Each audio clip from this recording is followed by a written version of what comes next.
Ay. Oyo, ano naman yan? Ito yung anak ko. Dahil sa hirap ng buhay, kambal yung anak niya, bumili ng second hand. Kailangan linisin natin. Ito mga stroller niya. Dalawa ito. Ayan.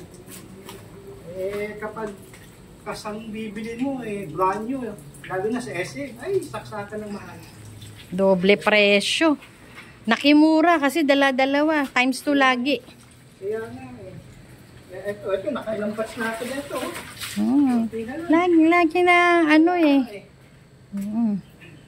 ayusin mo lang ano ba yan? Uy! Daan-daan ka, matanda ka na, kalbo. Kalbo, matanda ka na. Kaya mo yun? Hindi ko kaya yun. Malamang bali-bali ako dun. Wala, kailangan ayusin mo maigi yan, ha? mura si atin. Okay. Dahil sa kambal, dalawa ang bibilihin niyang stroller, nakimura na lang. Yan. Nakimura yun Makimura. Makimura. Dalawa yan, second hand. Pwede na rin. Ayos na yan. Saglit lang naman gagamitin yan. Kumusta naman yung mga ano dyan, mga alaga mo? Patay na ata. Napapabayaan ko Hindi na si kaso. Alam mo naman dalawa yung apo mo, kambal pa. Kaya kailangan yun muna asikasuhin. Tsaka, ayusin ko lahat yan. kailangan madaliin mo yan. Dalian mo kasi maliligo pa sila. Tapos magluluto pa. Ano yun ako gagawa mo? Syempre. Yan yun. Retirement mo yan, apo. Pero sa bagay, maganda din. Malaki ang ano niya dyan, natipid niya rin dyan. Laki. Sobrang laki. Kaya lang, Dilinisin kailangan mo i-disinfect yan kasi masiselan yung mga apo mo. Premature. Ano yung alcohol pa ito? Bisikan mo? Kailangan yung ano na, i-disinfect ko pa yan. Hindi po pwede basta-basta gagamit ng gamit yan ng mga kung saan galing. Linis lang kailangan na ito. Kailangan mapaputi mo maayos ha.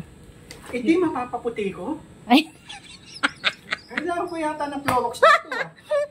itim nga pala yan. Mapaputi ko ito? Hindi. Hindi naman si mama yun. Kasi mo maigi para matanggal mo maigi yung dumi. Ginamit na kasi dahil second hand nga. Siyempre, konting ingat lang baka makakuha ng sakit. Ang galing ni Nakimura no?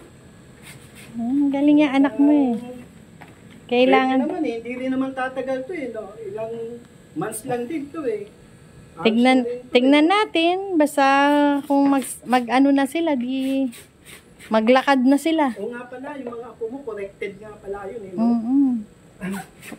Preemie nga preemie. Maliit pa sila sa premature. So, kailangan maging wise ngayon tayo. Doble ng doble yung binibiling gamit Oo.